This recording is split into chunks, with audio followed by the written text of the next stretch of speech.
USS West Virginia is an Ohio-class ballistic missile submarine, one of just 14 vessels that together make up the sea-based leg of the United States nuclear triad.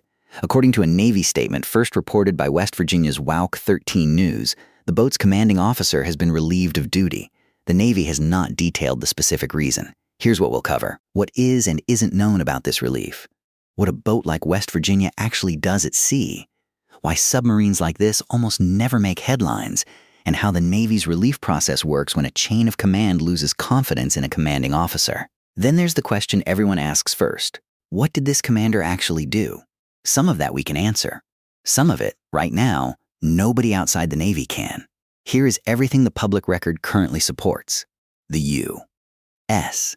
Navy issued a statement confirming that the commanding officer of USS West Virginia has been relieved of command. WOWC 13 News, a television station in Charleston, West Virginia, reported the story first, a natural fit given the submarine's namesake state.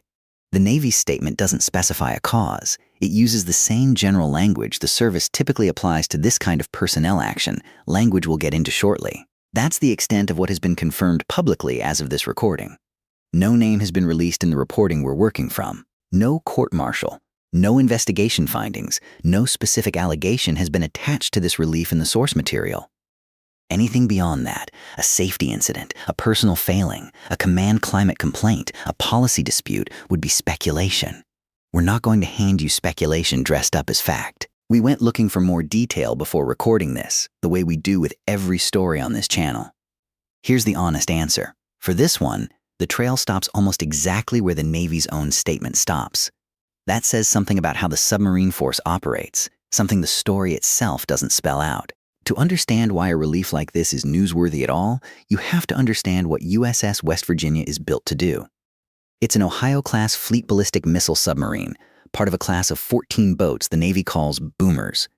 The Ohio class was originally built as 18 hulls. 4 of the oldest were later converted to carry conventional cruise missiles instead of nuclear weapons and reclassified as guided missile submarines.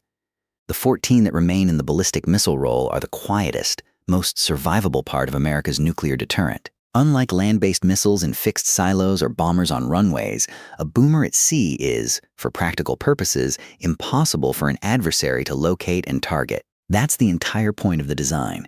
As long as one of these boats is submerged and undetected somewhere in the ocean, a first strike against the United States cannot eliminate the country's ability to respond.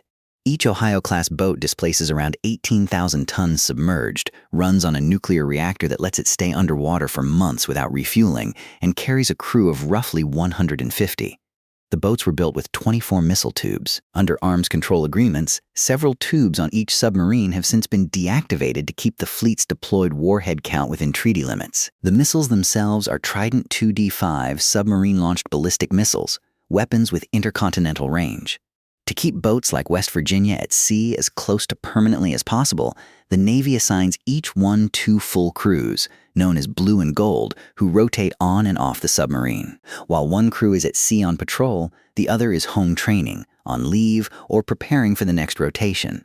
Every officer who eventually commands a boomer spends years working up through that rotation first. Division officer tours, department head tours, and executive officer tour, each one screened separately. That's part of why a relief at the top of that ladder draws extra attention inside the community, even when the public hears almost nothing about it. It's also why a relief like this one doesn't automatically mean the submarine itself is out of action. It may simply mean one crew's chain of command has changed while the boat's operational cycle continues largely as planned. Ohio-class boomers operate out of 2 home ports in the United States: Naval Base Kitsap at Bangor, Washington, on the Pacific side, and Naval Submarine Base Kings Bay in Georgia on the Atlantic side. Navy fact sheets place West Virginia among the Atlantic Fleet's boats operating from Kings Bay.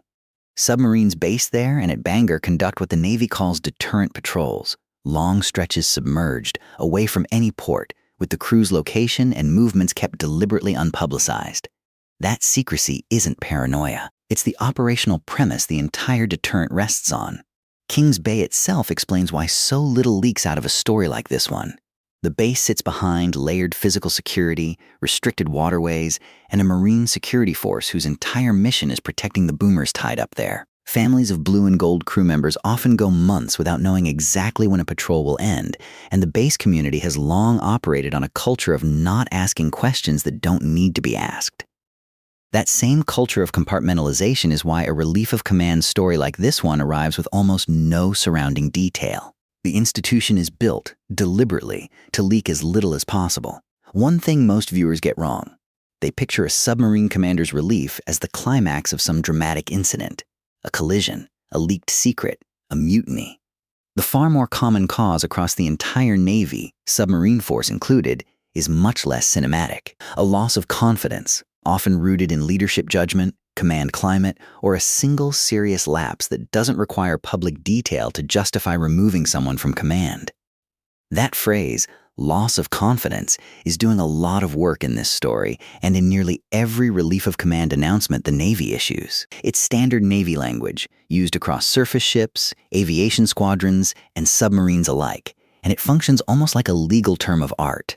It means a commander's immediate superior has concluded that officer can no longer be trusted to lead their unit effectively, for reasons ranging from a serious safety violation to a substantiated complaint about how they treated their crew to a professional failure that never rises to a criminal charge at all. Navy Times and other outlets that track these announcements have reported that the service relieves roughly a dozen to 24 commanding officers fleet-wide in a typical year, for reasons spanning personal misconduct findings, sexual harassment or hazing complaints, and simple failures of judgment or performance. In past cases, the service has eventually disclosed underlying findings ranging from a fitness report falsification to an unsafe navigation call to a substantiated hazing complaint, which is exactly why guessing at this one, absent any of that detail, would be irresponsible. Most of those reliefs are never accompanied by a detailed public explanation, partly because ongoing administrative or legal processes are often still underway, and partly because Navy personnel privacy rules limit what can be released about an individual officer. That's what makes the honest answer to why was this commander relieved unsatisfying right now. Unsatisfying, but accurate. According to the available reporting, we simply don't know yet, and neither does the public. One more piece of publicly reported background adds context to why a boat like West Virginia might already be under scrutiny, separate from anything about its commanding officer. In recent years, defense trade press, including USNI News and other outlets that cover naval shipbuilding, has reported that West Virginia's midlife nuclear refueling overhaul, the multi-year maintenance period every Ohio-class boat eventually goes through, ran significantly behind its original schedule. Navy officials and government auditors have linked delays like that one to broader, well-documented strain on the U.S. submarine industrial base, a shortage of shipyard capacity and skilled labor that has slowed maintenance across the fleet, not just for this one boat. We mention that only as public context about the submarine's recent history, not as an explanation for the relief. There is no reporting connecting the two. Here's the unpopular observation of this video. The Navy's near-total silence in cases like this one is, by design, both defensible and frustrating at the same time. Defensible, because releasing a name and a detailed allegation before any formal process concludes can unfairly end a career over an accusation that hasn't been substantiated. Frustrating, because the public is being asked to trust that a person entrusted with launch authority over nuclear weapons was removed for good reason, with no way to verify that judgment themselves. Reasonable people land on either side of whether that trade-off is right, and we think that's a fair fight to have. What do you think? Should the Navy be required to say more in cases involving nuclear-capable commands specifically, even before an investigation closes? Or does operational security and basic fairness to the individual officer justify the silence? We'd like to know where you land on that. So where does this actually stand? Confirmed versus unconfirmed. Confirmed. The Navy relieved the commanding officer of USS West Virginia, an Ohio-class ballistic missile submarine home-ported on the Atlantic side of the fleet. Confirmed. The Navy has not stated the specific cause, consistent with its usual practice for personnel actions of this kind. Confirmed as general background rather than case-specific fact. West Virginia belongs to a 14-boat class that forms the sea-based leg of the nuclear triad, operates under a 2-crew rotation system, and, like several of its sister ships, has been part of a submarine force publicly reported to be under maintenance strain in recent years. Unconfirmed, and we want to be completely clear about this. The officer's name, the specific reason for the relief, whether any investigation is ongoing, and whether this involves the boat's blue crew or gold crew. None of that has been made public in the reporting available to us, and we're not going to guess at any of it on your behalf. That gap is the honest ending of this story, at least for now.